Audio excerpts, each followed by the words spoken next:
جن نعمتوں کو یا جن چیزوں کو ہم نعمت تصور کرتے ہیں، اگر نعمت ہدایت نہ ہو تو وہ کوئی نعمت نہیں ہوتی بلکہ زحمت بن جاتی۔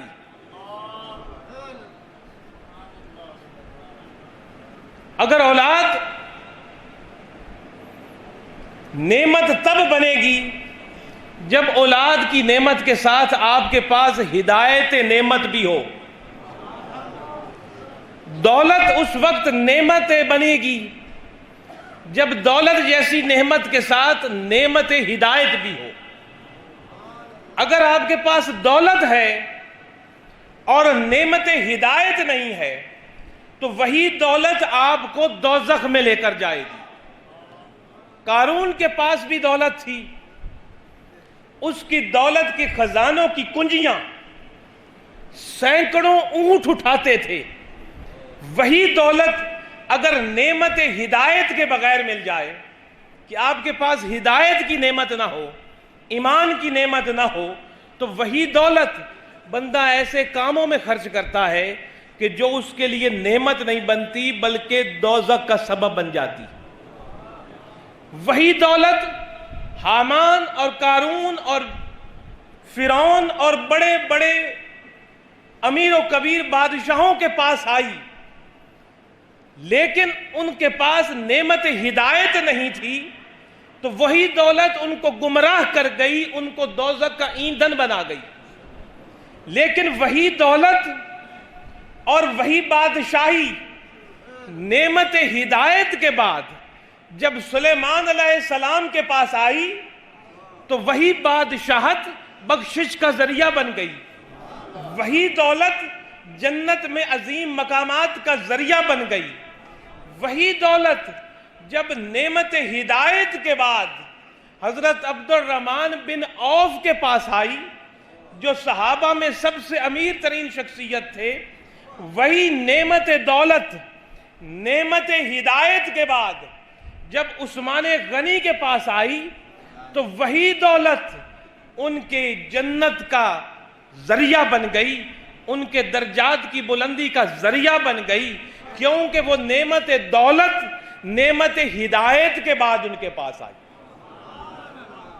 اسی طرح سے اولاد بھی نعمت ہے۔ یہ نعمت تب بنتی ہے جب نعمت ہدایت کے بعد اولاد کی نعمت آئے۔ میری بات آپ کی سمجھ میں آ رہی ہوگی۔ اولاد تو ہر کسی کو ملی، کافر کو بھی ملی، مومن کو بھی ملی، نیک کو بھی ملی، بد کو بھی ملی، لیکن اگر نعمت ہدایت نہ ہو تو جب آپ کی اولاد خراب ہو گئی اور وہ غلط کاموں میں پڑ گئی، ہر طرح کے گناہوں میں مشغول ہو گئی، تو وہی نعمت جس کو ہم سمجھ رہے ہیں اولاد کو، جب وہ گناہوں میں بڑھ کر گناہگار ہو گئی تو وہی اولاد آپ کی بخشش کا ذریعہ نہ بنی بلکہ آپ کے لیے دوزخ کا ذریعہ بن گئی۔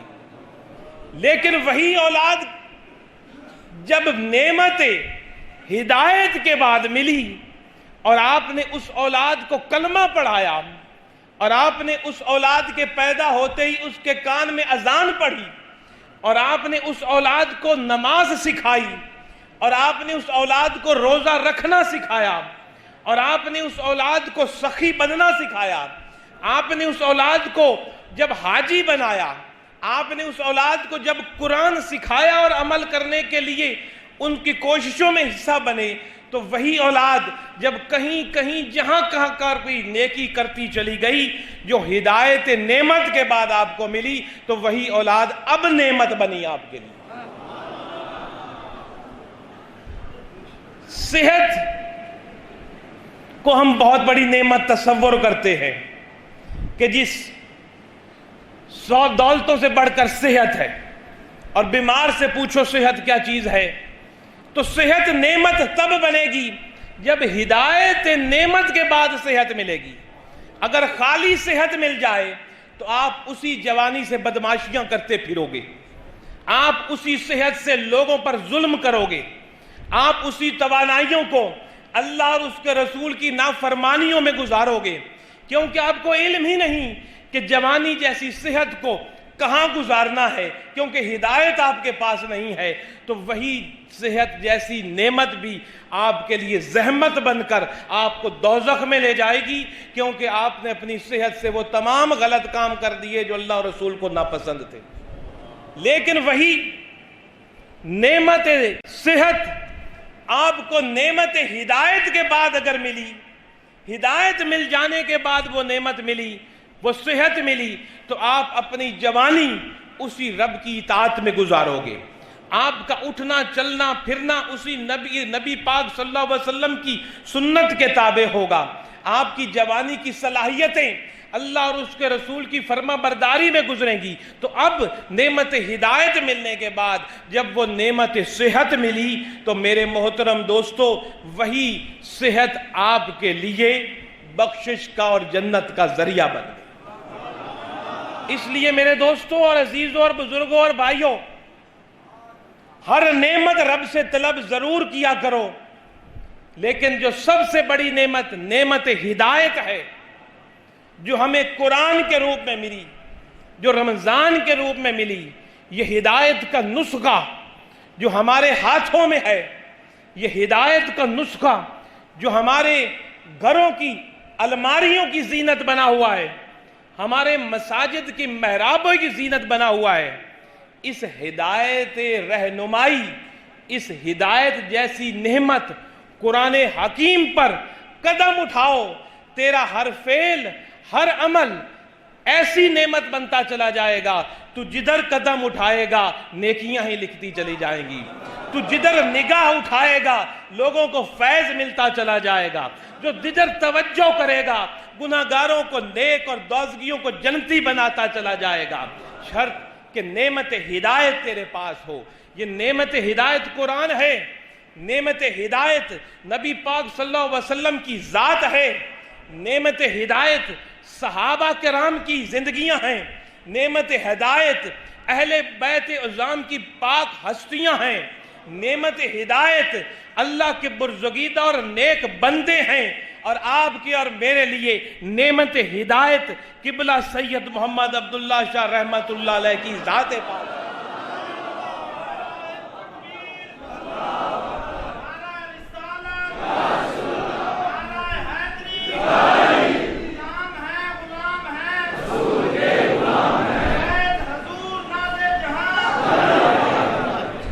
تو یہ نعمت ہدایت جو مرشد کریم کے روپ میں ہمیں ملی، اس نعمت ہدایت نے بھی وہی قرآن حکیم جیسی نعمت ہدایت ہمیں سکھائی، اس کے ذریعے وہ نعمت ہدایت بنی۔ تو اس قرآن کی لاج اور قدر کرو، یہ نعمت ہدایت ہے، اس نعمت کے بغیر کوئی نعمت نہیں بن سکتی، کوئی اولاد آپ کو فائدہ نہیں دے سکتی، کوئی دولت جاگیر مربے نوکریاں بادشاہیاں آپ کے لیے وبال جان ہیں اگر آپ کے پاس نعمت ہدایت نہیں ہے۔ ادارا پیر کے نقش قدم پر چلو، مرشد کے طریقے پر چلو، رسول اللہ صلی اللہ علیہ وسلم کی شریعت اختیار کرو، اللہ کے قرب تک پہنچنے کی کوشش کرو۔ اور یہ رمضان کا مہینہ اللہ نے ہمیں ایک طرح کا وسیلہ مل گیا ہے جو ہمیں گناہوں کی مغفرت اور اللہ کے قرب تک پہنچنے کا ایک بہترین اور انمول ذریعہ ہے۔ اس کی قدر اور اہمیت کر لو، جتنے دن گزر گئے، جتنے دن باقی ہیں، ان کو اپنی اس اطاعت میں گزار دو۔ قرآن پڑھو، پڑھاؤ، سمجھو، قرآن پر عمل کرو۔ قرآن پڑھنا ہے اور قرآن پر عمل نہیں کرنا اللہ سے منافقت ہے۔ قرآن پڑھنا ہے اور جس چیزوں سے قرآن نے روکا ہے اس سے رکنا نہیں، یہ رب سے جھوٹ ہے، رب سے منافقت ہے، اس سے باہر آؤ۔ جتنا بھی قرآن سمجھا ہے اس پر عمل کرو، مرشد کی زندگی کو ملاحظہ کرو، یہی قرآن ہدایت ہے، اس پر چل پڑو۔ جس کو کرنے کا اس نے حکم دیا شریعت، اور جس سے رکنے کا اس نے حکم دیا کہ شریعت کے خلاف عمل نہیں کرنا، کر لو۔ یہی عید تیرے لیے جنت کا جانے کا دن بنے گی، تیری بخشش کا ذریعہ بنے گی۔ یہ رمضان جاری ہے جو قرآن نازل ہونے والا مہینہ ہے اور جو ہماری لیے ہدایت نعمت ہے۔ یہ روزہ